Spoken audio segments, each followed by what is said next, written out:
ዳዊት ምን ብሎ ሲያደርግ ነበረ? ተመልከቱ። ተንበልብሎ አሸዋ ላይ ሆኖ በደረቱ ተደፍቶ አቤቱ የአኪጦፌልን ምክር አፍርስልኝ ያለ ይጸልይ። ከዚያ በኋላ ዳዊት ሰው አደራጅቶ አለለም፣ ሰው አቁሞ አለለም፣ እንዲህ ሲባል እንዲመከሩልኝ አላለም። እግዚአብሔር ባስቀመጠው መካሪ የአኪጦፌል የሞት ምክር ተለውጦ ዳዊት ድኖ ወደ ቤተ መንግሥቱ ተመለሰ። ክፉ የመከረ አኪጦፌል ደግሞ ዳዊት ወደ ቤተ መንግሥቱ ከተመለሰ አይምረኝም ብሎ ሂዶ ከሀገሩ ታንቆ ሞተ። አንዳንድ ጊዜ ግርም ይለኛል። አንዳንድ ጊዜ ቁጭ ብዬ የሰውን ተንኮል ሳስበው ይሄ በሁለት እግሩ እንዲህ የሚለው ነው እንዲህ ሁሉ የሚሰራው ክንፉን በክንፍ ጭምር እኮ በረን ነው እኮ ተንኮሉን የምንሰራው የሚመስለኝ አንዳንድ ጊዜ እንዲያው በእግር ይሄ ሁሉ ይጨርሳል። አሁን ሰው እንዲያው ከግንባሩ አንስቶ እዚህ አካባቢ ትንሽ አይን ቦግ ቦግ ባይልበት፣ እዚህ አካባቢ ደግሞ የሆነ ከንፈር የሚባል ባይኖር፣ እዚህ ጆሮ ባይኖር፣ እንዲያው ድብልብል ዱባ ቢሆን ኑሮ ቅንድቡን ጎድጎድ ባያደርገው እዚህ አካባቢ እንዲያው እኔ ሰው ምንድን ነበር? ውይ አምላክ ሲናፍቃቸው ጊዜ አምላክን ማየት ቢናፍቃቸው እንጨቱን እየጠረቡ አምላኬ ነህ፣ ውሃውን እየቀዱ አምላኬ ነህ። አሁን በወንዙ ይታረድ፣ ለወንዙ ይታረድ፣ ለወንዙ ይታረዳል። ዛሬም ድረስ ወንዙን አልጠራም እንጂ ለምን የአካባቢውን ሰው ለማክበር የወንዞች እንጂ ለወንዝ እኮ ይታረዳል። በዚህ ይታረዳል፣ በዚያ ይታረዳል፣ በዚያ ይታረዳል፣ በዚያ ይታረዳል። አሁንም ድረስ ምን ይታረዳል? የገጠሩ ሰው ይርዳል፣ ወንዙ እርዳኝ እያለ። ወንዙ ምንድን ነው የሚረዳው? እየገደብ ነው እያያችሁት። ይህ ወንዙ እግዚአብሔር የባላባት ዘር ስለሆን በጣም ንጹህ ሰዎች ስለሆን በዚህ ነው የጠራ እንዳትሉ፣ የእናንተ ባላባትነት ለእግዚአብሔር ምን ይጠቅመዋል? በዚያውም ላይ ባላባት አይደላችሁም አላቸው። በነገራችሁ ላይ ኢትዮጵያ ውስጥ ባላባት ይባላል ሰው። በጣም ባላባት የሚባሉት የመጀመሪያዎቹ እነማን እንደሆኑ ታውቃላችሁ? እስራኤል ናቸው። እስራኤል በጣም በባላባትነት ይመካሉ። የአብርሃም ዘሮች እኮ ነን። እንኳን ሌላውን ሰው ክርስቶስን ተከራክረውታል። እንዴ ብነ አብርሃም አብ ብነ እኛ አብርሃም አባት አለን አሉት። እናንተ የፉኝት ልጆች ቢላቸው አብርሃም አባት አለን፣ እናንተ ከአባታችሁ ናችሁ ሲላቸው የእኛ አባት እኮ አብርሃም ነው ብለው ይመኩ ነበር። እኛ እኮ የዳዊት ዘር ነን ይሉ ነበረ። እግዚአብሔር ምን እንዳደረገ ታውቃላችሁ? የዳዊት ዘር ነን እኮ ከአብርሃም ዘር ነን እንዳይሉ ዳዊት የማን ልጅ ነው ብሎ ለማሳፈር ዳዊት ሞዓባዊት ከሆነች ሩት ከምትባል ሴት ነው የተወለደው። አብርሃም እኮ ንጹሕ የእግዚአብሔር አገልጋይ ነው፣ እኛ እኮ ሃይማኖት ከሌለው አልተወለደም፣ ዘራችን ንጹሕ ነው ቢሉት ደግሞ አብርሃም ከየት ነው የመጣ? መጀመሪያ ጣዖት የሚያመልክ አልነበርም? ከባቢሎን አይደለም የጠራሁት? አባታችሁ አብርሃም ራሱ እኮ ጣዖት የሚያመልክ ነበር አለችው። ከእናንተ መካከል እድፍ የሌለበት አባት ያለው ማን ነው ብሎ እስራኤልን ለማሳፈር ክርስቶስ ራሱ በየት ነው የተወለደ? ዳዊት የሚመኩበት ዳዊት ከአሕዛብ የተወለደ ነው። በቅድመ አያቱ በሴት አያቱ በኩል ሞዓባዊ ነው አብርሃማዊ ቢሆን፣ በአባቱ በቡኤዝ በኩል አብርሃማዊ ቢሆን፣ በእናቱ በሩት በኩል እስራኤል ከሚጸይፏቸው ሰዎች ወገን ነው። አብርሃም እስራኤል ከሚጸይፏቸው ከባቢሎን የመጣ ነው። ስለዚህ የምትመኩበት ነገር ምናችሁ ነው? ጉልበታችሁ ነው ወይ? አሁን ሁላችሁም ታውቁታላችሁ። ሰው ሁሉ በጉልበቱ የሚመካው አንድ ጉንፋን ሲይዘው ተልፈስፍሶ የሚወድቀው ሰው ነው። በጣም እኮ ነው የሚያስገርም። ሀብትን አይታችኋል ምንም እንደሆነ እንዴ? የዛሬ በ2013 አካባቢ ጦርነት ነበር አይደለም? ያው አሁንም አለ እና የዚያ የጦርነቱ ጊዜ ስንት ሆቴል ያለው ሰው ምን ያለው ሰው ከተማውን አልናገርም እየጣለ ሲሮጥ ነበር። ለካ ሀብት አያድንም፣ የጭንቅቅል አያድንም። ቀድሞም ባውቀውም የዚህ ያለት ደግሞ የበለጠ ገብቶኝ ነው። ከትምህርት ይልቅ ኑሮ ትልቅ ትምህርት ቤት ነው። ሀብት የት ያስጥላለክ? እየጣለው ሩጫውን ትንሽ ፖርሳ እየያዘ ማለት ሩጫውን ወዴት? ወደ ገጠር። የብረት አጥር የለ፣ ዴንጀር አጥር የለ፣ የሽቦ አጥር የለ፣ ትልልቅ ውሻ የለ ወይ ምንም። ሩጫ፣ ሁሉም ሩጫ። እኔ አስታውሳለሁ የሆነ ከተማ ኧረ ቁጭ በሉ አይዟችሁ ብለን ያስቀመጥናቸው ሰዎች አሉ። በቃ እኛ አለን የሆነ ነገር ከመጣም እኛ መስቀል ይዘን እንቆማለን። አይዟችሁ አትሞቱም ብለን ያረጋጋናቸው ሰዎች አሉ። አይዟችሁ በቃ እኛ ሳንሞት አትሞቱም ያልናቸው ሰዎች ሩጫ። አይ ጎበዝ፣ በጣም ምንም እንዲሁ ሰው ምንም ነገር ነው። እና ስለዚህ አዋቂ ሆናችሁ እኔን እዚህ የጠራኝ እግዚአብሔር እውቀት ኑሮኝ እውቀቴ ስለሚጠቅመው አይደለም። ጥቅም የሌለኝ ሰውዬ ነው አምጥቶ ትንሽ እውቀት የሰጠኝ። እናንተንም እንደዛው ጉልበት ኑሮን ጉልበታችን ሊጠቅም አይደለም ያመጣን እግዚአብሔር፣ ጉልበት ሊሰጠን ነው የጠራን። ሀብት ኑሮን ሀብታችን ሊጠቅመው አይደለም እግዚአብሔር፣ ሀብት ሊሰጠን ነው የጠራን። የእግዚአብሔር ሞኝነት ከሰው ልባምነት ምን ይላል ነው? ንገሩኝ እንጂ ይሻላል። ለምሳሌ 1 2 3 ነገሮችን ልናገርና ትምህርቴን ከዛሬው ጋር አገናኝቼ ቶሎ ጨርሳለሁ። የእግዚአብሔር ሞኝነት የሚባለው ምንድን ነው? የእግዚአብሔር ሞኝነት የሚባለው የእግዚአብሔር ሞኝነት ከሰው ልባምነት ይሻላል ማለት ምን ማለት ምንድን ነው? የእግዚአብሔር ሞኝነት የሚመስላችሁ? የእግዚአብሔር ሞኝነት የሚባለው እስመ አብዳኒሁ ለዛ ዓለም ሐረ እግዚአብሔር ከማያስተሐፍሮሙ ለጠቢባን፣ እግዚአብሔር ጥበበኞችን ያሳፍር ዘንድ የዚህን ዓለም ሞኝ ነገር መረጠ። እግዚአብሔር ጥበበኞችን ያሳፍር ዘንድ የዚህን ዓለም ሞኝ ነገር መረጠ። ስታዩት እግዚአብሔር የሞኝ ሥራ የሚሰራ ነው የሚመስል። አፈርን አንስቶ ሰው ያደርጋል። ሞኝነት ይመስላል እኮ ይመስል። ከአፈር ይልቅ ወርቅን ቢያደርገው ትንሽ በርታ ይላል። ትንሽ ሰው ወርቅ ቢሆን እንደው ትንሽ ይሻላል። ቦግ ምናምን ሲል ብልጭ ሲል ይሻላል። አፈርም አይበላውም። እግዚአብሔር አፈርን አንስቶ መልኩ ያደርጋል። ይህ እግዚአብሔር ሞኝነት አይመስላችሁም? አይመስልም? ሲያዩት ሞኝነት ይመስላል። ሲያዩት ሞኝነት ነው የሚመስል። እንዲሁ ሰው እድል ቢሰጠው እኔ እግዚአብሔርን ቢያደርገኝ ብሎ ትንሽ ሳያወራ አይቀርም። እኔ እግዚአብሔርን ቢያደርገኝ አፈርን ሰው አላረግም። እኔ ቢሆን አላረግም። እውነቴን ነው የምነግራቸው። አልሆንም እንጂ ማለት ነው። ምን ጨነቀኝ ብዬ ነው አፈርን ሰው ማድረግ። እግዚአብሔር ግን ያደርጋል። አያችሁ ምንድን ነው? ሰይጣን ምን አለ መሰላችሁ? እንደው እግዚአብሔር አለ እግዚአብሔር ግን እንደው እንደኔ ያለ ፍጥረት ያገኝ ብላችሁ ነው አለ። አይጥለኝም መስሏችሁ ነው እንጂ የፈለገ ብኮራ ምናምን አይጥለኝም አላለም። ማን ነው እንደዚህ ያለ? ሰይጣን። ወሶበ አንተ ኢያኮትኮ ለዘፈጠረከ እምነበልባለ እሳት ወአውሎ ፈጠረ የንቴከ ሰብአ ዘማሬ እማይ ወእመሬት። አንተን ረቂቅ አድርጎ እማትፈርስ እማትበሰብስ አድርጎ ፈጥሮ ባታመሰግነው አንተን ለማሳፈር አመዱን አንስቶ በአንተ ቦታ ፈጠረብህ አለው። አመዱን አንስቶ ሰይጣን እንደኔ ያለ ፍጥረት አለ እንዴ እኔ ብሎ ሲመካ የለም ካንተ የበለጠ እንዲያውም አፈሩን አንስቼ ነው ሰው ማድረግ አለና የማይፈርሰውን መልአክ ጥሎ የሚፈርሰውን ሰው የራሱ መልክ አደረገ። ይሄ እግዚአብሔር አሰራር። እግዚአብሔር አሰራሩ በጣም ነው የሚያስደንቅ። ሰውን ፈጥሮ የራሱ መልክ ማድረግ። እግዚአብሔር ያሳያችሁ፣ ክርስቶስ ያመልክታችሁ። አሜን አትሉ? የድሮ ዳኛ ሲኬድ እንደዚህ ነው። ማመልከቻ ጉዳዩን እንትን ስለመጠየቅ አይባልም ነበር ድሮ እግዚአብሔር ያመልክቶ፣ እግዚአብሔር ያሳዮ፣ ክርስቶስ ያመልክቶ ይባላል ዳኛ። ዳኛውም እግዚአብሔር ያመለክታቸውን ይፈርዳሉ። ዛሬ ግን ማመልከቻ ስለምንል ዳኞችም እኛ ያመለክትናቸውን እንዲፈርዱ እያደረግናቸው ነው። እኛ እግዚአብሔር ያሳየው የለም። እኔ ያመለከትኩትን ማመልከቻ ማን ያመለከተ? እኔ አመልካች አቶ ገሌ ወይም ወይዘሮ ገሌት ነው። ድሮ ግን አመልካች እግዚአብሔር ነው። እግዚአብሔር ያመልክቶ ክርስቶስ ያሳየው ተብሎ ነው የሚጠየቅ ድሮ። እግዚአብሔር ያሳያችሁ ክርስቶስ ያመልክታችሁ። ዳኛ አድርጊያችሁ እኮ ነው።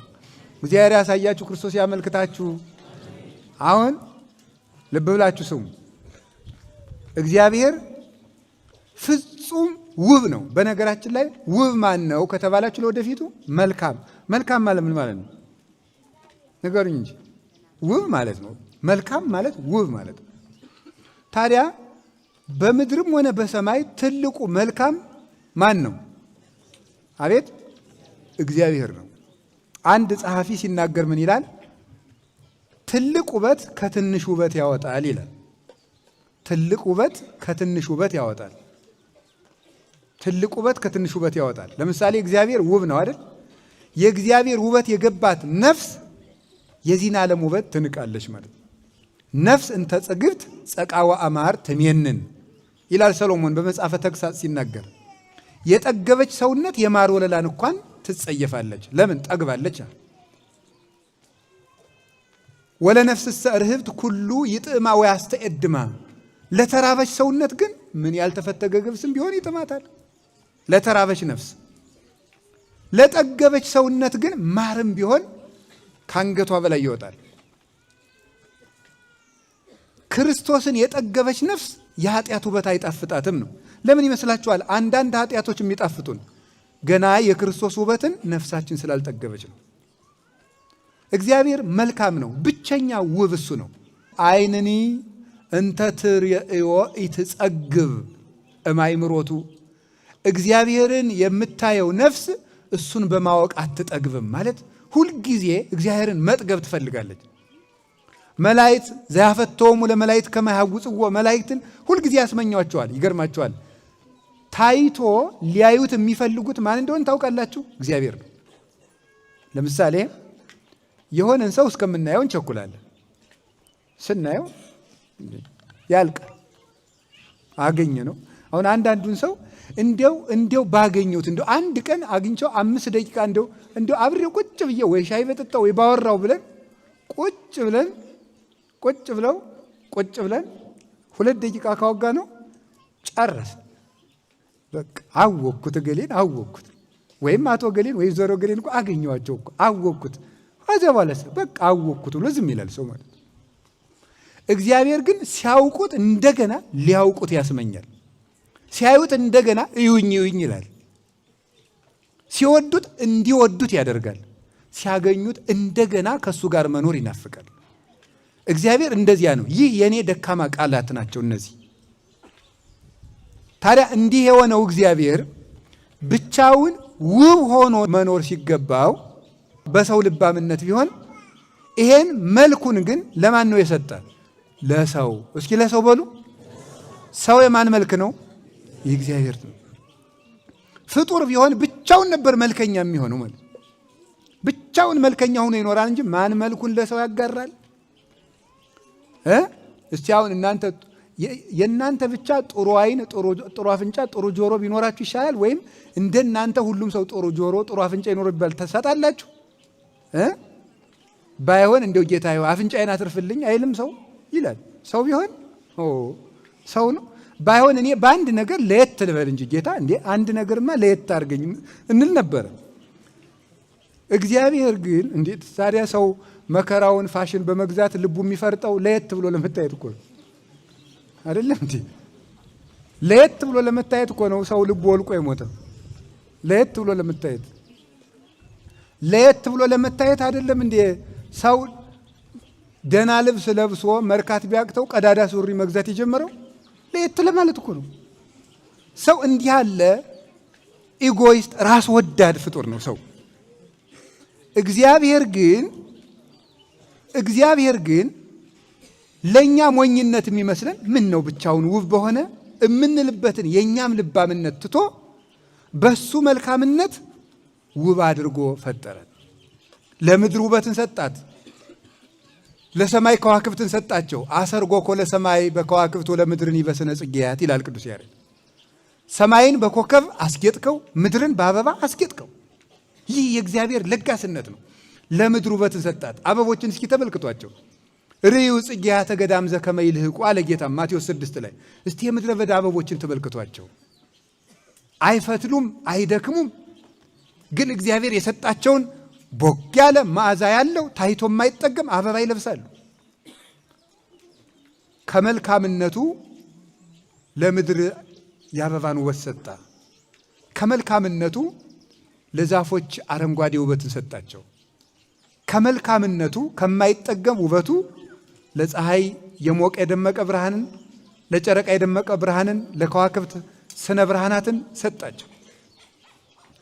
ለህዋሳት መልካምነትን ሰጠ። ለምሳሌ የሰው ጌጡ ህዋሱ ነው ይባላል። ምን ማለት መሰላችሁ? አሁን ሰው እንዲሁ ከግንባሩ አንስቶ እዚህ አካባቢ ትንሽ አይን ቦግ ቦግ ባይልበት፣ እዚህ አካባቢ ደግሞ የሆነ ከንፈር የሚባል ባይኖር እዚህ ጆሮ ባይኖር እንደው ድብልብል ዱባ ቢሆን ኑሮ ቅንድቡን ጎድጎድ ባያደርገው እዚህ አካባቢ እንደው እኔ ሰው ምንድን ነበር? ውይ የሆነ ድፍንቅል ነገር እኮ ነው የሚሆነው። ይውላችሁ ይሄ እኮ የእግዚአብሔር መልካምነት ነው። የእግዚአብሔር መልካምነት አርጎ የፈጠረን በእውነቱ አስጊጦ አሽጉርጉድ በዚህች አካባቢ ሲሰራ አሁን እጃችን ዝም ብሎ ልሙጥ ነገር ቢሆን እዚህ ጣት እንደዚህ ባይኖር ዝም ብሎ ጠፍጣፋ ቢሆን እንትን ነው የሚመስል። ምን ይመስላል? አይ በቃ ይቅር። እኔም እንደሚመስል እኔ አላቅም ምን እንደሚመስል። ስለዚህ ምክንያቱም አይቼ ስለማላውቅ ማለት ነው። ሰው እንደዚያ ቢሆን ኑሮስ እጃችን በዚህ አካባቢ የሚንቀሳቀስ ባይሆን ዝም ብለን እንደ ሐውልት እንዲህ ያለ ብንሆንስ? እውነቴን እኮ ነው የምነግራቸው። እግርን ቀጠና አድርጎ አንገትን ደግሞ እዚህ ላይ ቀጠና አድርጎ ባያረግ እንደው ዝም ብሎ እንዲህ ስትሬት የሆነ ድቡልቡል ጭቃ ቢያረገንስ? እንደ እግዚአብሔር እንዴት እኮ እንደፈጠረ እውነቴን እኮ የምነግራቸው። ይህ የእግዚአብሔር ጥበብ ነው። አኮኑ ዘኩሎ እደው የገብራ ይሄን ሁሉ ያደረገ የኔ እጅ አይደለም? ጥቀ አብይ ግብርከ እግዚኦ ወኩሎ በጥበብ ገበርከ። ዳዊት ሲናገር አቤቱ ጥበብህ ምንኛ ድንቅ ነው፣ ሁሉንም በጥበብህ አደረክ ይላል። አሳምሮ የምናፍርበትን አካላችን በምናፍርበት አካባቢ ሸፍኖ እግዚአብሔር ነው እንዲህ የሚያደርግ። በጣም ይቅር በሉኝ አንድ ነገር ልናገር። ሰው በዚህ ቢጸዳዳስ እዚህ አካባቢ ለእናንተ ቀልድ ይመስላችኋል? በጣም የሚያስደንቅ እኮ ነው። እዚያ መጸዳጃው የሰው እዚህ አካባቢ ቢሆን ኑሮ ሰው ሴት አያገባ፣ ሴት ባል አታገባ፣ እያዩ መሸሽ ብቻ ነው። አዎ እውነቴን እኮ ነው የምነግራችሁ ማለት ነው። ጋብቻ ሙሽርነት ምናምን መድመቅ ምናምን ለብሶ እንደዚህ መሽሞንሞን እግዚአብሔር ሁሉንም በቦታው ስላስቀመጠ ነው። ይሄ የእግዚአብሔር አሰራር ነው። እኔ አይደለም። ቅዱስ ዮሐንስ አፈወርቅ ምን ይላል? የቅዱስ ጳውሎስ ሁሉ በስርዓት ተጋጥመዋል። እስኪ በሉ ሁላችሁም በሉ እስኪ ሁሉ በስርዓት ምን ብሏል? ምኑ ነው በስርዓት የተጋጠመ? ህዋሳታችን ማለት ነው። እግዚአብሔር እንዲያርጎ አሳምሮ ነው የፈጠረ። ይሄ የእግዚአብሔር ጥበብ ነው። መልኩን ለሰው ልጆች ሰጥቶ በአርአያ በአምሳሉ መፍጠሩ ሰዎች እንደሱ ህያውነት። አሁን ይህን ዓለም ምን ያባለዋል? ዓለምን የሚያባለው ለምን ይመስላችኋል? በዓለም ላይ ዓለምን የሚያባለው ርዕዮተ ዓለም ይባላል።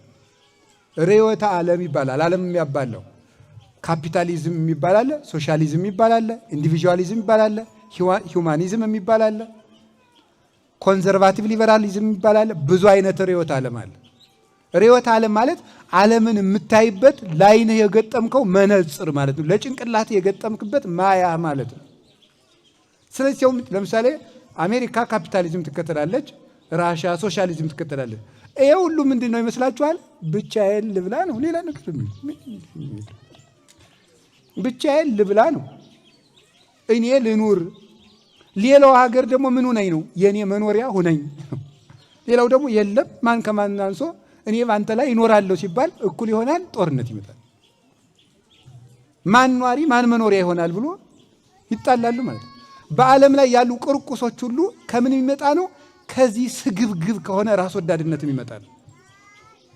እግዚአብሔር ግን ደስ የሚለው መድኃኔ ዓለም ስጋ የለበሰው እሱ ስጋችን የለበሰው ብቻ ሳይሆን ቀድሞ በአንድነቱ በሶስትነቱ እግዚአብሔር ፍቅር ነው የሚባለው የራስ ወዳድነት ነጥብ በእግዚአብሔር ባህሪ ውስጥ የለም። እግዚአብሔር ራስ ወዳድነት የሚባል ነጥብ ቀዳዳ የለበትም። ፍጹም ፍቅር ነው። መውደድ መጥላት የሚባል በእግዚአብሔር ባህሪ ውስጥ የለም። ይህ መልካምነቱ ለዓለም እንዲሰጥ አደረገው። ይሄ እግዚአብሔር ለጋስነት ነው።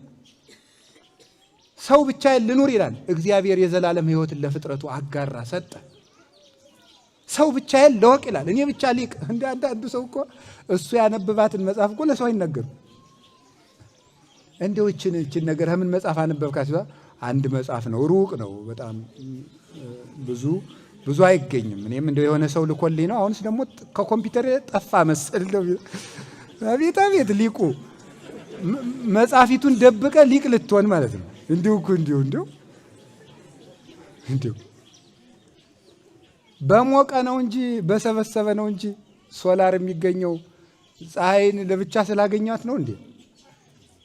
ሶላር ሲስተም ታውቃላችሁ አይደል? ሶላር እኮ ፀሐይን ለብቻው አግኝቷት አይደለም፣ ከተዘረጋው ፀሐይ ሰብስቦ ነው ሙቀት የሚሰጠው። ለዓለም ከተበተነው ብርሃን ሰብስብ እንጂ ለብቻ ፀሐይን ልታረጋት ነው? ይህ ስግብግብነት ይባላል። አንድ ፈላስፋ ነበርና ምን አለ መሰላችሁ? እንዲህ አለ፣ እኔ አለ እንደኔ ያለ ሊቅ ሌላ አለ አለ። ስለዚህ እኔ ብቻዬን መኖር ስላለብኝ ሰው ሁሉ ሙቶ አልቆ ይችን ምድር እንደ ልቤ ልጠቀማት። በነገራችን ላይ እንደዚህ የሚል ግሩፕ አለ ዓለም ውስጥ ታውቃላችሁ። ትውልድ እንዲቀነስ ይሄ አላስፈላጊ የሆነ ተራው ህዝብ ቀነስ ቀነስ ተደርጎ ምርጥ ምርጡ እንኑር የሚል አለ የቴክኖሎጂ ግሩፕ። ስለሱ እኔ አላውቅም ሆሆ እና ግን ዞሮ ዞሮ አላሉ ነው። እንደዚህ የሰለጠኑ ሀገሮች እንደዛ ይላሉ አሉ ነው እንግዲህ አሉ ነው። እና እግዚአብሔር ያውቃል። ግድ የለም ማን እንደሚኖርባት በዚህች ምድር መድኃኒዓለም ያውቃል።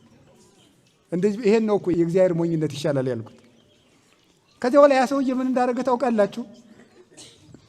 የሆነች ዛፍ ህይወትን የምትሰጥ ሰውነትን የምታድስ እንጨት ፈለገና ያችን በጥብጦ የለም የለም የለም ስጠጣ ጥቂት የፈሰሰ እንደሆነ ሌላ ሰው ከረገጠው እንደኔ ብዙ ቀን ይኖራል ብሎ ሰው የሌለበት ቦታ ሂዶ ሊጠጣት ተሸክሞ ሲሄድ እግዚአብሔር ምን አደረገም?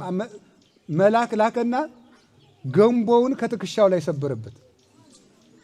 ከዚያ በኋላ በግማሽ አካሉ ፈሰሰና የፈሰሰበት ደህና ያልፈሰሰበት ፈርሶ ስንት ዓመት ሲሰቃይ ይኖር።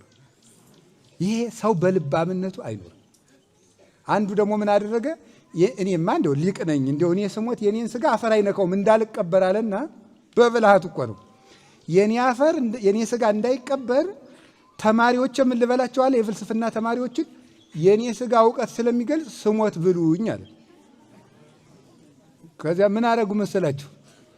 እስከዚያ ድረስ በድንቁርና ለምን እንሰቃያለን ብለው በቁም በሉት።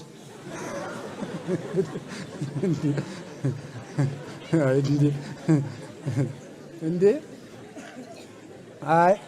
አይ መምሬስ እስከወስ ሲሞቱ ስለምን እንሰቃያለን? በቁም በልተነውት እንገለጽልናል እንጂ ብለው እንክት አድርገው መምህራቸውን በሉ። እና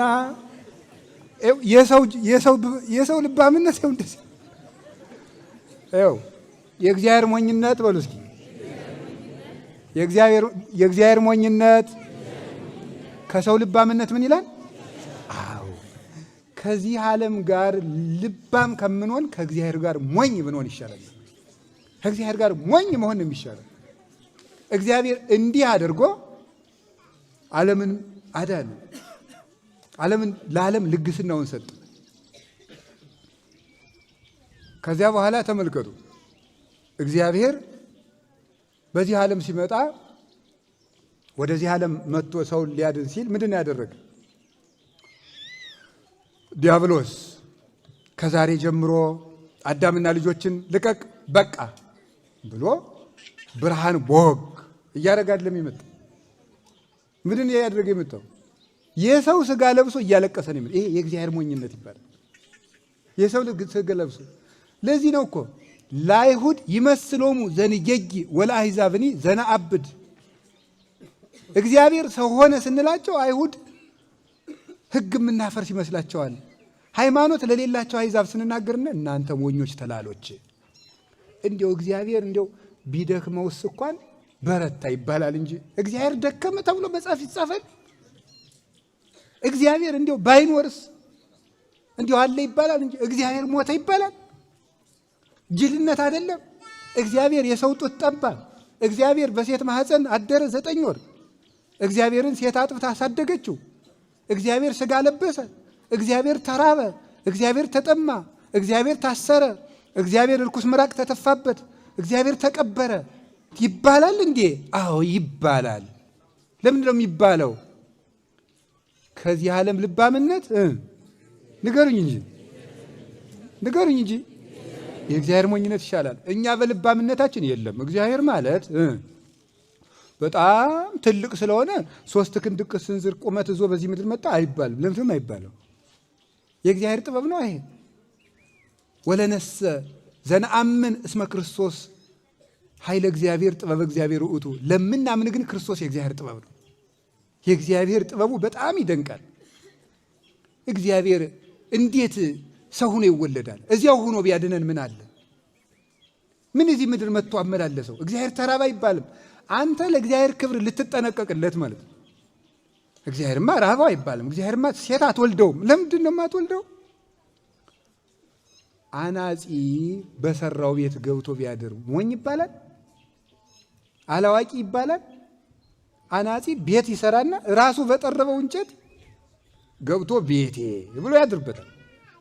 ለዚያውም ደግሞ ዝቅ ብሎ ይገባበታል። በነገራችሁ ላይ ቤት ስትገቡ በትዕቢት አትግቡ። ቤታችሁን አስጥሎ እንዳይሰዳችሁ እግዚአብሔር። መኖሪያ ቤታችሁ እንኳን ቢሆን ቤታችሁን አክብሩ። ለቤት ክብር ይሰጣል። አንድ ጸሐፊ ምን ብሎ ይናገራል? የቤትህ ደጃፍ 7 ክንድ ቁመት ቢኖረው እንኳን አንገትህን ዘንበል አድርገህ ግባበት ይላል። ምክንያቱም ቤት የማን ነው ንገሩኝ እንጂ የሰራሁት ቤት ነው ብሎ ደልቀቅ ብሎ ትንሽ እንደ ሀብትም ቃጣ ሲያርጋችሁ ማነሽ ነይ ጫማዬን አውልቂልኝ እያላችሁ አትግቡ። ዝቅ ብላችሁ ግቡበት። ቤት የእግዚአብሔር ነው፣ ትልቅ ነው። ቤት ውስጥ እግዚአብሔር አለ። ቤቱን የናቀ ሰው ሌላ ሰው አያከብር። ቤት ይከበራል። አዲያ አናጺ ሰርቶ ሲያበቃ እኮ በደንብ አክብሮ ቀድሞ አፈር የሚደለድሉ ሰራተኞች ሲገቡበት በነበረው ሁሉ ኋላ ሰው የማይገባበት የምስጢር ቤት የሚባል ያበጃል። እያየ ነው በሰራ ነው ቤት ነው። ሰውየው አናጺው ራሱ በእንጨት ቋቋቋ አድርጎ ሰው በሰራው ቤት አያገሌ ጅል ነው። ለምን ይገርማል እኮ በምስማር በሰራው ቤት ገብቶ ተኛበት አይባልም። አይ ልባሙ ነው የሚባለው እንጂ አይ ጥበብ ራሱ ቤት ሰርቶ ገባ ይባላል። እግዚአብሔር በሰራት በድንግል ማርያም ማህፀን ገብቶ አደረ። አይ ጥበብ፣ የእሱ ጥበብ በጣም የሚያስደንቅ ነው። አኮ መንክር ሶበሞኦ ሀያለድኩ መለኮት ሰይጣንን በመለኮትነት ቢዋጋው ምን ይደንቃል? ቢያሸንፈውስ?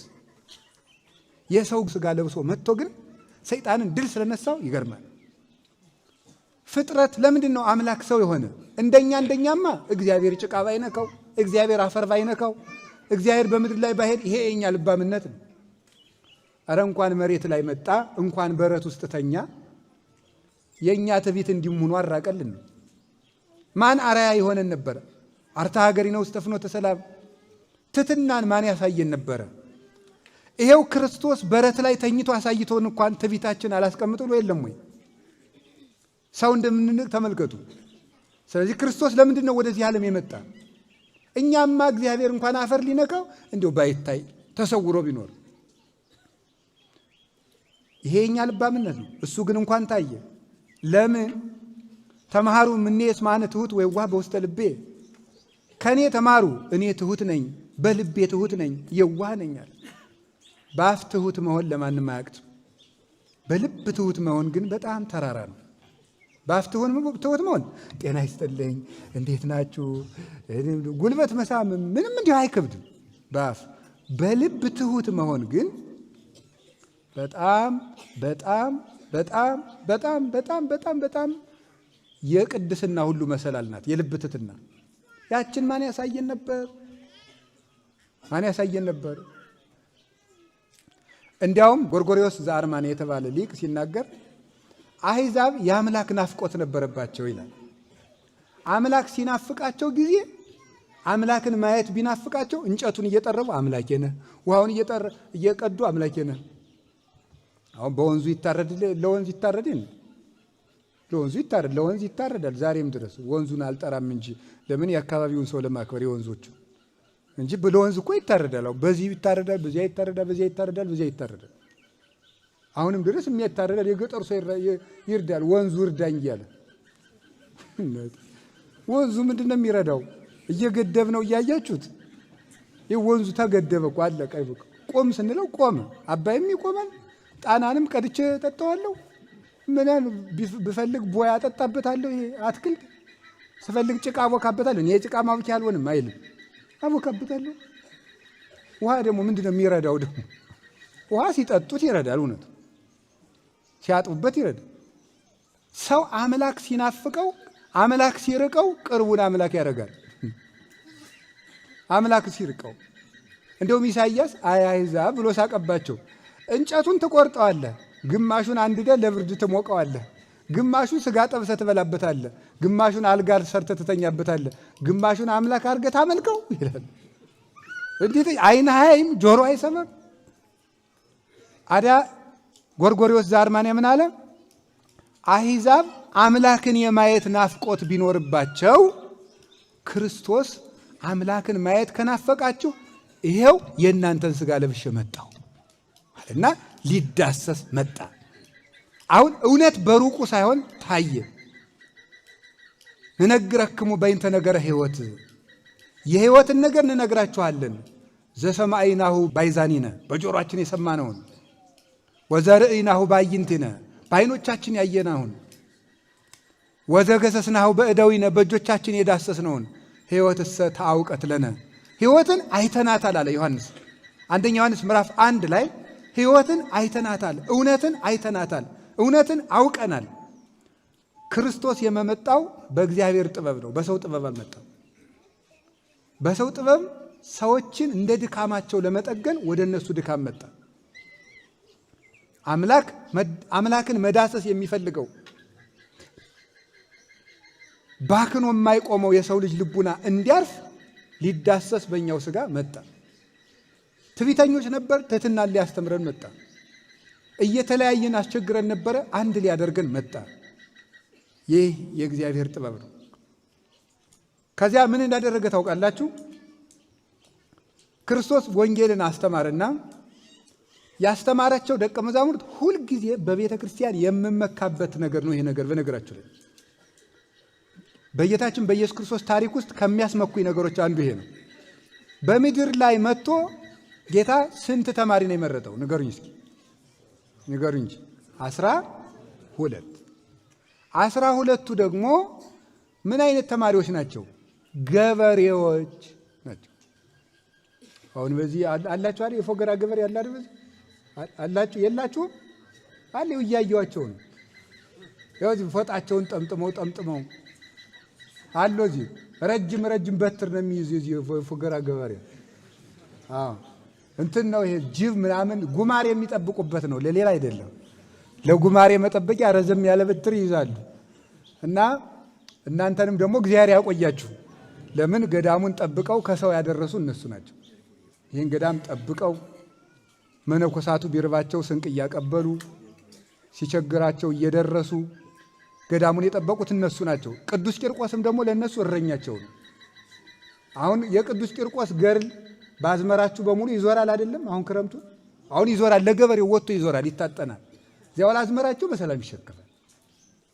አሁን የፎገራ ገበሬ ማለዳ ይወጣል፣ መረብን ይዞ ሕፃኑ ልጅ እንደው አንዲት ጭብጥ የሚያክለው ልጅ ይዋኛል። እኔ አሁን አይሆንልኝም ሆነ አንድ ጭብጥ የሚያክለው ልጅ ይዋኛል። በዚህ አካባቢ ማለት አንድ ጭብጥ የሚያክለው ልጅ የ3 ዓመት ልጅ ተዋኛለች። በጣም የሚገርመው ክርስቶስ የመረጣቸው ሐዋርያት እንዴት ያሉ ናቸው ብላችሁ ገበሬውን አሳ የሚጎትተውን ሰውዬ መረብ የሚጎትተውን ሰውዬ እና ዓለምን መምህር የዓለም መምህሩን ማለት ይሄ የማይመስል ነገር ለሰው የሰው ልባምነት ማለት በሰው ልባምነት ማለትማ ክርስቶስ ግሪክ ሂዶ ሮም ሂዶ ፍልስፍና፣ ሪቶሪክ፣ የንግግር ጥበብ ያጠኑትን አፈቀላጤዎችን መርጦ ኑ እናንተ ንግግር ታውቃላችሁ ዓለምን አሳምኑልኝ ነበር የሚባለው። ሄደና አሁን እስቲ እንዲያውን አንድ ገበሬ አቁሜ ላሳያችሁ ማምላክን። አሁን ዝም ብሎ ፎጣውን ጠምጥሞ ዝም ብሎ ከዘራ ያዘውን ገበሬ መጥቶ አንተና በዓለም ላይ ያሉ አሁን ሂደ ይህን ሰውዬ እግዚአብሔር መጥቶ ይሄ ሰውዬ ዋይት ሃውስ ሂዶ አሜሪካን አሳምኖ ይመጣል ብትባሉ ነው። ኧረ ተው እንጂ ጎበዝ ተው። ባይሆን ነገሌ እሺ እንዲሁ እሺ የሆነች ዲግሪ ያለቻቸው እንዲሁ እንግሊዘኛም ይችላሉ እንዲሁ ነገሌሽ ይሄን ሰውዬ ምን አድርግ ነው የምትተውት? ተውት በቃ እንዲሁ እሱንም አናስቸግረው ይላል። የተቆረቆረ መስሎ ማለት ነው። እሱንም አናስቸግረው እንዴ ይላል። ይሄ እንትን ነው። ይሄ ምንድን ነው የሚባለው? አላውቀውም። ለካ ብቻ የሆነ ወርድ ነው፣ ዲፕሎማሲ ወርድ የሚባለው ነው ማለት ነው። ጠየም ብሎ ሰውን የተቆረቆርክለት መስለ ከሆነ ነገሩ እንትን ማለት ነው። እሱንም እንተው እንዴ ይላል። እግዚአብሔር ካለ ግን እስቲ ከሰው ልባምነት በሉ የእግዚአብሔር ሞኝነት ይሻላል። የገሊላ ገበሬውን ዝም ብሎ ጎተተና ጴጥሮስ ና አሳ የሚጎትተውን ና ተከተል።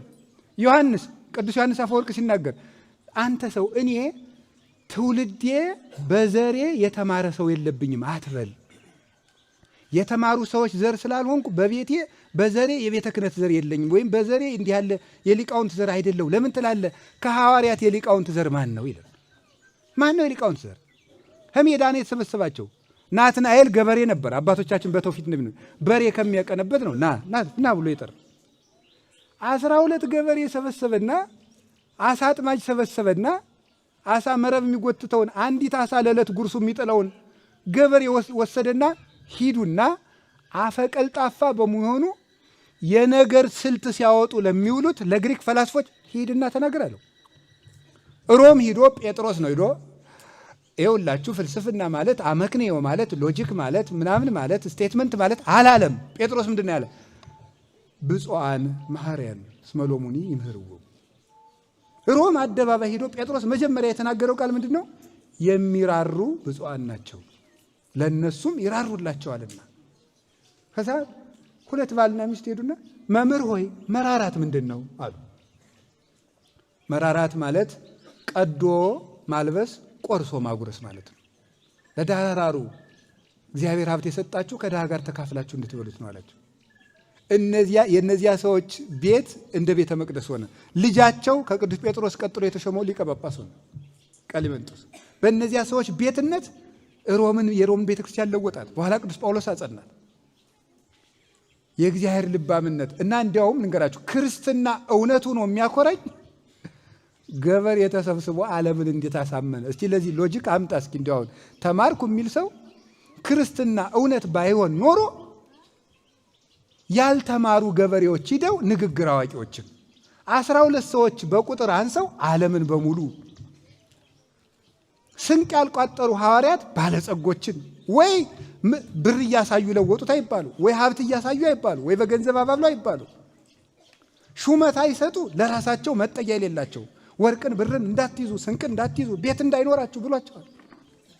ምን እያሳዩ ዓለምን ለወጡት? እውነትን ይዘው ብቻ ዓለምን ለወጡት። ፍቅርን ይዘው ዓለምን ለወጡት። ይሄ የእግዚአብሔር ልባምነት ነው። እንደ ሰውማ ፈሪሳውያን ይመረጡ ነበር። እንደ ሰው ግሪካውያን ንግግር አዋቂዎች ይመረጡ ነበር። ፈላስፎች ይመረጡ ነበር። የተማሩት ይመረጡ ነበር። የእግዚአብሔር ልባምነት ይላችኋል ይሄ ነው። የእግዚአብሔር ልባምነት ከቃሉ ጋር ናችሁ? ከቃሉ ጋር ናችሁ? እንደ ሰው ልባምነት ቢሆን ለእግዚአብሔር እናት የት ትመርጡለት ነበር?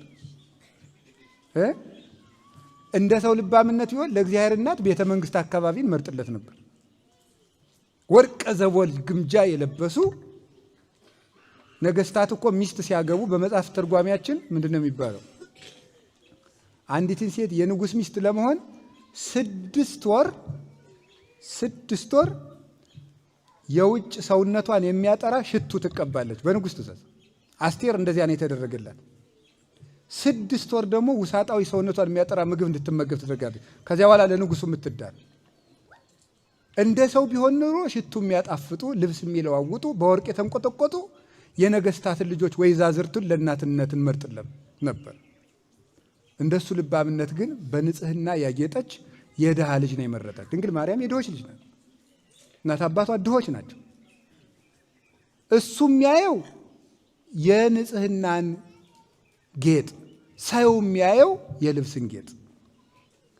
ስለዚህ እግዚአብሔር የእሱ ሞኝነት ተሻለ። እንዴት ከድሃ ይወለደ? እንዲያው ቢሆንስ እንዲያው ከባለጸጎች አይወለድም? ከሀብታም አይወለድም? ከነገስታት አይወለድም? ሄዶ ዝም ብሎ የአንድ ድሃ ልጅ ይሆናል? እንዲያው እግዚአብሔር እንዲያው የእኛ ዘመድ ቢሆን ኑሮ መጀመሪያ አዋረደን እኮ ነበር ምንለው። አዋረደን፣ ይሄ ዘር አሰዳቢ ነበር ምንለው ቢሆን ኑሮ።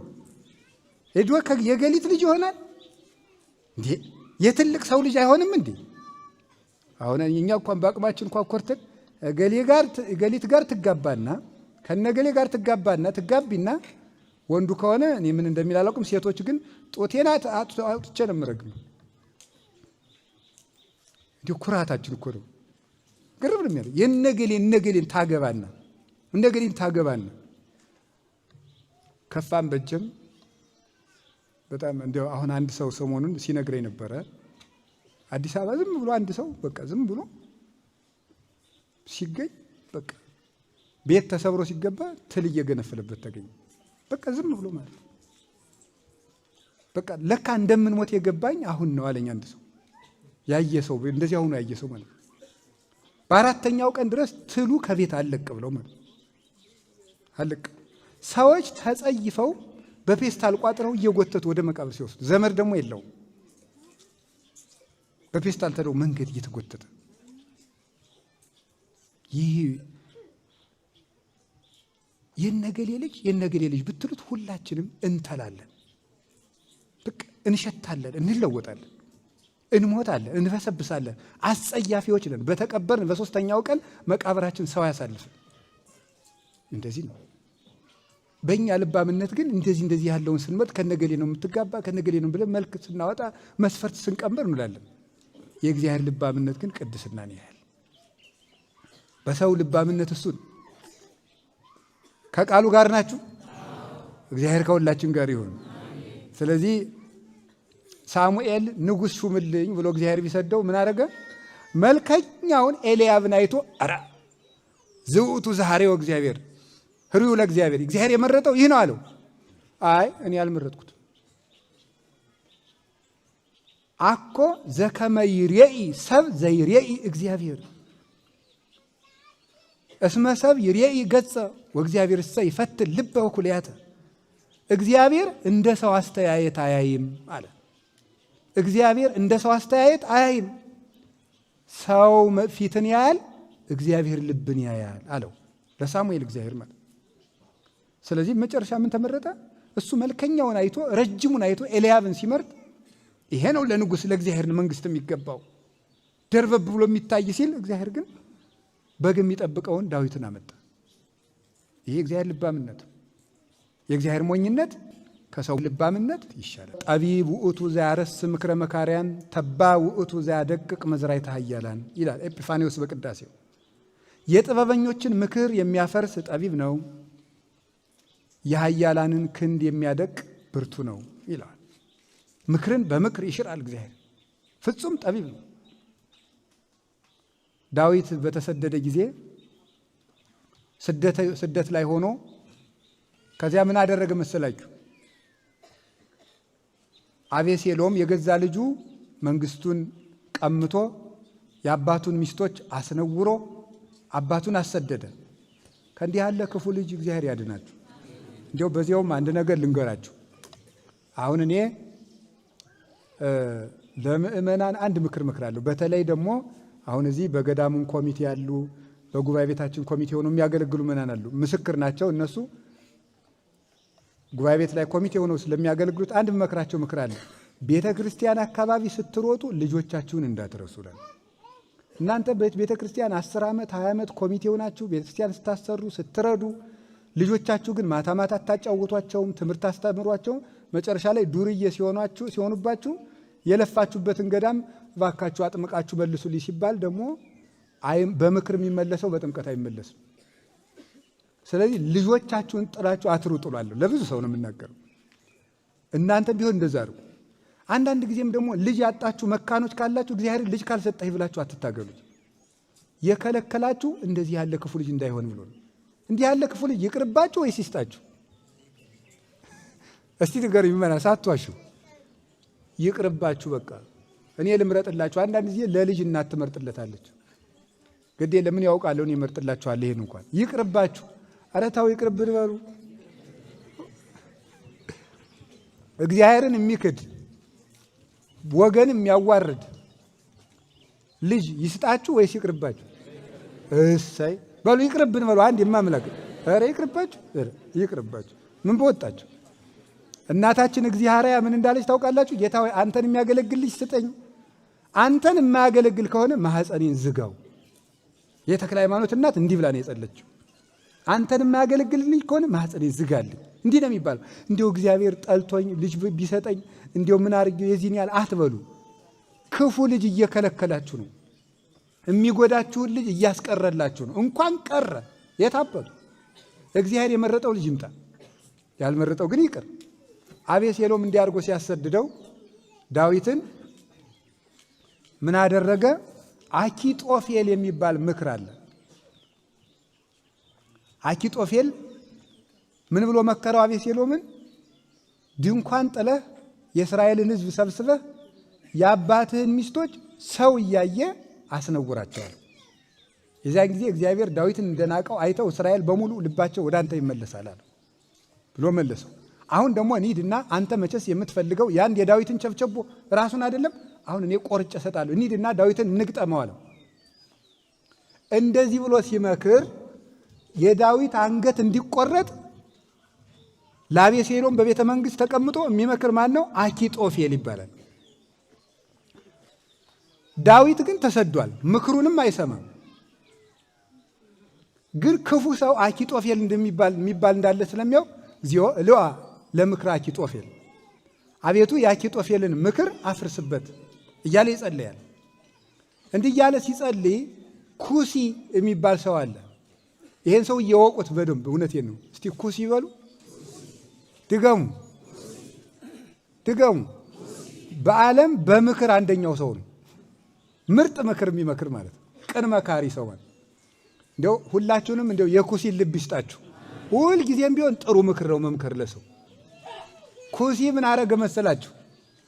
አይ አኪጦፌል ድነድና ዳዊትን እንግጠመው አለ። ኩሲ ደግሞ የዱሮ የዳዊት ወዳጅ ነው። ሰው በሌለበትም እግዚአብሔር ሰው ይሰጣል። እሱ ተለይቶ ቀርቷል።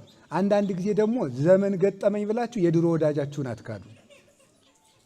አሁን ኩሲ እኮ ዘመን እንደሆነ ዳዊት እንደሆነ ዘመን ጥሎታል፣ ተሰዷል። ብዙ ጊዜ እኔ አፌን ከፖለቲካ አርሜን የምኖረው ለምንድን ነው ሲባል የቤተ ክርስቲያን አባት ሁለት ጊዜ አይናገርም። ሁለት ጊዜ አይናገርም ማለት አንዱ ሲመጣ በእውነቱ እነዚህ የተመረጡ ክቡራንና ክቡራት ቢባል ደግሞ ሌላው ሲመጣ እነዚህ የተመረጡ ስንት ጊዜ የተመረጡ ትላለ።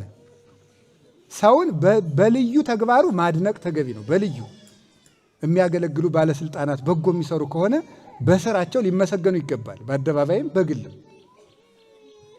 የቤተ ክርስቲያን አባት ግን ፖለቲካ የማይናገርበት ምክንያት የሁሉ አባት ጊዜ የጣለውም የባለ ጊዜውም አባት እንጂ የሆነ ሰው አባት ስላልሆነ ነው። ሁለት ጊዜ አይናገርም። እና ምን አደረገ ኩሲ? አራ ምክር አንድ ምክር እኮ ጥሩ አይደለም። ኩሲ አቤት አባት ወዳጅ ዳዊት ሲሰደድ ለምንድን ነው አንተ እዚህ ቁጭ አልክ አለው። እኔ ምን ጊዜም እግዚአብሔር ለቀባውን ማገለግል አለው። በውስጠ ውሳጤ የሆነ ነገር ነው የነገረው። አሁንም እኮ ማንንም ማገለግል እያለው ነው፣ ዳዊትን እያለው። እሱ ግን የመሰለው አንተን ከቀባህ አንተን አገለግላለሁ እያለው መስሎታል። የአባቱን ሚስት ቀምቶ እግዚአብሔር ቀባው ልንልለት ነው እንዴ? ሞኛ ሞኝ። ከዚያ በኋላ ምን አደረገ? አይ የአኪጦፌል ምክር ጥሩ አይደለችም። ምክር ሁለት ሶስት ሰው ተሰብስቦ ከዚህ ይሻላል ከዚህ ይሻላል ሲባል ነው እንጂ አንድ ምክርማ ጥሩ አይደለም አለና ምን አደረገ? የለም ዳዊት እንደምታውቀው ኃያል ነው። ዓላማ በተተከለበት ኃያላን በተሰለፉበት ጦር በተደረደረበት ዳዊት መጣ ሲባል ሰው ሁሉ እንደምቦይ ካብ ይናዳል። ምን አድርጉ ነው የምትለን? ኃያል ነው። ኢዮአብ አብሮት አለ። አቢሳ ጋሻ ጃግሬው ጀግና ነው። ሂደን እንሙት እንዴ? አይሆንም አለው እና ምን እንበል? የለም መላው አእላፈ እስራኤል ይሰብሰብ። አእላፈ እስራኤል ይሰብሰብና ከዚያ በኋላ ተሰብስበን ሜዳ ላይ ያገኘናቸው እንደሆነ ተራራውን ስበን እንወርድባቸዋለን። ተራራ ላይ ያገኘናቸው እንደሆነ አውርደን እንደውሃ እንበጠብጣቸዋለን አለው። ስለዚህ ጥቂት ቀን ታገስና ሁሉም እስራኤል ይሰብሰብና እንማከር አለው። ያችን መክሮ ሲያበቃ ማታ ዳዊትን መንገድ ግፋ ብሎ ላከበት። መንገድ ግፋ እንዲህ ተመክሮብሃል ብሎ ላከው። ከዚያ በኋላ ዳዊት ምን ብሎ ሲያደርግ ነበረ? ተመልከቱ። ተንበልብሎ አሸዋ ላይ ሆኖ በደረቱ ተደፍቶ አቤቱ የአኪጦፌልን ምክር አፍርስልኝ እያለ ይጸልይ ነበር። ከዚያ በኋላ ዳዊት ሰው አደራጅቶ አልሄደም፣ ሰው አቁሞ አልሄደም። እንዲህ ሲባል እንዲመከሩልኝ አላለም። እግዚአብሔር ባስቀመጠው መካሪ የአኪጦፌል የሞት ምክር ተለውጦ ዳዊት ድኖ ወደ ቤተ መንግስቱ ተመለሰ። ክፉ የመከረ አኪጦፌል ደግሞ ዳዊት ወደ ቤተ መንግስቱ ከተመለሰ አይምረኝም ብሎ ሂዶ ከሀገሩ ታንቆ ሞተ ይላል መጽሐፍ ቅዱሳችን። ክፉ የመከረ ሰው በመከረው ምክር መጨረሻ ላይ የሚሞት እሱ ነው። እግዚአብሔር ግን በደካሞች ምክር እንዲህ አድርጎ የቤተ መንግስቱን ምክር ሁሉ ሽሮ በግፍ የተቀማውን ዳዊትን ወደ ቤቱ መልሶታል። እግዚአብሔር ከግፍ መካሪዎች ይሰውረን፣ እኛንም ቅን ያስመክረን። የመጨረሻ አንድ ቃል ተናግሬ ትምህርት ልጨርስ። ሁለተኛው ምንድን ነው? ይሄን ባጭሩ ነው የምጨርሰው በትንሽ ደቂቃዎች። የእግዚአብሔር ድካም በሉ ተናገሩ እንጂ አቤት ከሰው ኃይል ይሻላል። እቺ ሁለት ሶስት ነገሮች ብቻ ልንገራችሁ። አንድ ሐሳብ ልንገራችሁ። ውሃ ደካማ ነው ጠንካራ ነው?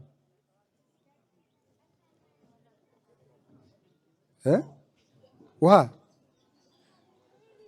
ደካማ ነው። ውሃ ደካማ ነው። ይኸው ቁንጥር ደካማ ነው። ብጥብጥ አይደል እንዴ? ውሃ ደካማ ነው። ግን የሚገርማችሁ ነገር ምድርን የተሸከማት ማን ነው? ተናገሩ እንጂ። ይኸው በሳይንሱም ይባላል 3/4 የመሬት ክፍል ውሃ ነው ጂኦግራፊ የሚለው 3/4 የመሬት ክፍል ውሃ ነው። በእኛ ደግሞ ዘአጽንዐ ለምድር ዲበ ማይ፣ ምድርን በውሃ ላይ ያጸና ይላል። ሰው ቢሆን ኑሮ ታች በጣም ብዙ መሰረት ነበር የሚቆመው። አንድ ግን የሚያስቅ ነገር የሚገርማችሁ እና የሚያስደንቅ ነገር ከታች ውሃ አለ ነው ያልኳችሁ። ምድርን ውሃ ተሸክሟታል። ይኸው አንድ ጠጠር ስትጥሉበት አሁን ጣና ምን ያደርገዋል? አቤት ያሰጥመዋል አይደል? ይሄን ሁሉ ጓዝ ተሸክሞ ለምን አንሰጥም? ይሄ ሁሉ ዓለም የት ላይ ነው ያለን ያልኳችሁ? ውሃ ላይ ነው። ሳይንሱ የሆነ ነገር ሊላችሁ ይችላል። የሆነ ነገር ማለት ግራቪቲ ስላለ ራሱን ሚዛናችን እንድንጠብቅ ስለሚያደርገን ወደታች እንዳኔ ምናምን ዘተርፈ ሊባል ይችል ይሆናል። እሱ ግራቪቲንስ ማን የሰጠ ነው? ማን የሰጠን? እሱን ራሱ እኮ እግዚአብሔር ነው። እግዚአብሔር እሱን ሰጠ ነው። ሰጠና መሬት በውሃ ላይ ተንጠልጥላ እንድትኖር አደረጋት። ከዚያ በኋላ ደግሞ እሱ ብቻ ለሚደንቀው ከመሬት ቀጥሎ ውሃ አለ፣ ከውሃው ቀጥሎ እሳት አለ፣ ከእሳት ቀጥሎ ነፋስ አለ፣ ከነፋስ በኋላ ምን አለ? የለም። ስለዚህ ምድር በምንድን ላይ ነው የቆመችው? ያው ሰምታችሁኛል። ይሄ ውሃው ቅርቡ ነው። ከመሬት ቀጥሎ ውሃ፣ ከውሃ ቀጥሎ ነፋስ፣ ከነፋስ ቀጥሎ ከመሬት ቀጥሎ ውሃ፣ ከውሃ ቀጥሎ እሳት፣ ከእሳት ቀጥሎ ነፋስ፣ ከነፋስ ቀጥሎ በርባሮስ የሚባል ጨለማ ነው። ከዚያ በኋላ ምንም የለም። ስለዚህ ምድር ምንድን ላይ ነው የቆመችው? ምንም ላይ ነው የሚባለው። ታች እኮ ነው ሂዱ እንጂ እስከ መጨረሻው ሂዱ እንጂ ምን ላይ ነው የቆመችው? አቤት አቤት ምን እንዲህ ብለን ያለን ተንጠልጥለን ማለት አሁን እንደዚያ ማንፈራው እኮ ስለማናየው ነው መንጠልጠላችንን። እዚህ በኋላ ነግሬ እንዳትፈሩ እንጂ አሁን መሬት ኢዮብ ለዚህ ነው መኑ ውእቱ ዘሰቀላ ለምድር ዲበ ወኢምንት ተራቃ፣ ምድርን ብቻዋን አንጠልጥሎ ያቆማት ማን ነው ይላል። እንዲህ አንጠልጥሎ ያለ ምሰሶ እኮ ነው የቆም ነው። ሰው አውሮፕላን ውስጥ ሲሆን እኔ የሰውን ፍርሃት በጣም ብዙ ቀን አይቼዋለሁ። አውሮፕላን ውስጥ ብዙ ቀን አየዋለሁ። በቃ በጣም ሃይማኖተኛ ነኝ ምናምን። ይቅርታ አንድ ሰው ሲሳፈር አንድ ጊዜ ኢን ዘ ኔም ኦፍ ጂሰስ ምናምን ብሎት ገባ። ሃይማኖተኛ ምናምን ብዬ በጣም ገርሞኝ ዝቅ ሲል ኦ ማይ ጋድ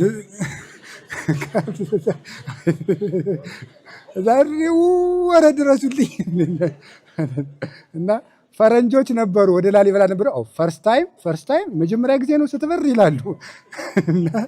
እና በጣም ሰው ልባም ይመስላል እንጂ አቤት ኩሸታችን እኮ እንዲሁ የሚያስደንቅ እኮ እንዲሁ ጉራችን እንዲሁ መቼ ነው የሚለቀን? እንደዚያ ብሎ ገብቶ ሰው ሲፈራ በብዙ ቀን በዓይኔ አይቻለሁ ማለት በጣም በተለይ እነዚህ ሎካል ፍላይት ላይ ዶሜስቲክ ፍላይት የሚበሩት ትንንሾቹ ያው ባጃጅ በሏቸው በፒስታ መንገድ እንደምትሄድ ባጃጅ ነው ከፍ ዝቅ የምታደርገው። እና በዚህ አይቻለሁ የሰው ፍርሃቱን። እኔ ግን የዚያን አውሮፕላኑ ስትሆኑ ምድር ራሱ አሁን አውሮፕላን ላይ የምንፈራው ለምንድን ነው? ከአውሮፕላኑ ስር ምን እንደሌለ ስለምናውቅ ነው። ምንም እንደሌለ ስለምናውቅ አይደል? አውሮፕላኑ የቆመበት ነገር የለውም ብለን ስለምናስብ ነው። እንግዲያውስ ምድር ራሱ አይቆመችበት ምንም የለም። ቁርጡን ወቁት ማለት ነው። ምድር ራሷ ምንም የቆመችበት የለም። የቆመችው ማን ላይ ነው? እግዚአብሔር። ይጸውር ድደ ወይነብር ጠፈረ። በታች መሰረቱ እሱ ነው። በላይም ጣራው እሱ ነው። አልቦ እምታይቴነ ከኛ በታች ምንም የለም። ሥላሴ ነው እንደሚሉት አልቦ እምላዕሌነ ከኛ በላይ ምንም የለም። አልቦ ሰማይ ዘያገምረነ የሚወስነን ሰማይ የለም። ወአልቦ ምድር ዘይጸውረነ እኛን የሚሸከም ምድርም የለም ይላሉ ሥላሴ። ለዓለሙ ድንበር እግዚአብሔር ነው። እግዚአብሔር ላይ ከቆምን በአውሮፕላንም በምንም ተንጠልጠል እግዚአብሔር እጅ ከሆንክ አትፈራም። ሁልጊዜ እግዚአብሔር እጅ መሆን ነው። ምድርን በውሃ ላይ ማጽናቱ የእግዚአብሔር ኃይልን በድካም ውስጥ የሚሰራ አምላክ ስለሆነ ነው። ከቃሉ ጋር ናችሁ? ከቃሉ ጋር ናችሁ? እግዚአብሔር ከሁላችን ጋር ይሁን። አንድ ሐሳብ ልንገራችሁ። ደግም ወደኛ ተፈጥሮ ልወሰዳችሁና ኦሪት ዘፍጥረት ምዕራፍ 1 ላይ ሰውን እግዚአብሔር ከምድር አፈር አበጀው ይላል። እስኪ በሉ አንዴ። ከምን አበጀው? ከምድር አፈር አበጀው። ለምንድን ነው እግዚአብሔር ሰውን ከምድር አበጀው ቢል ምን ችግር አለ? ከምድር አፈር የሚለውን መጨመር ያስፈለገው ለምንድን ነው? ከምድር አፈር ቅዱስ ዮሐንስ አፈወርቅ ለይቶን የሚተረጉማት ከምድር ለብቻ ለምን አይደል? ምድርማ ቢሆን ምን አላት? እንቁ አላት፣ ዳይመንድ አላት፣ ጎልድ አላት፣ ሲልቨር አላት፣ ብዙ ወርቅ፣ ብር ምን አለው? ጠንካራ ጠንካራ አለቶችም አሉ። ከምድር ቢሆንም አኑሮ ከምድር አፈር ያለው እግዚአብሔር ምንም በድካም እንዴት እንደሚሰራ እግዚአብሔር ሰውን በብረት ለብጦ ቢሰራውማ ሰው ጠንካራ ቢሆን አይደንቀንም። ይሄ ፈላሽ የሆነ ሁለት እግር ፍጡር እኮ የቆመ አፈር እኮ ነው። ስንቱን የሚፈልሰው የሁለት እግር ቀላል መስሏችኋል? ሰው እኮ